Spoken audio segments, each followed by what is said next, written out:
Hello guys, and welcome back to the video. In today's video, I'll show you how to view a website in desktop mode using Safari on your iPhone. So without wasting any time, let's get started. First, go ahead and open the Safari browser.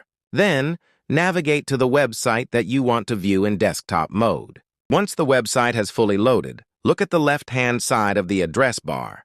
You'll see a small icon there.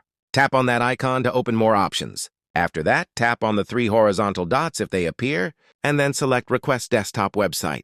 As soon as you tap on it, Safari will reload the page and display the desktop version of the site, just like you would see it on a laptop or computer. Now, keep in mind that you might not always notice a big difference. Some websites are designed to look very similar on both mobile and desktop.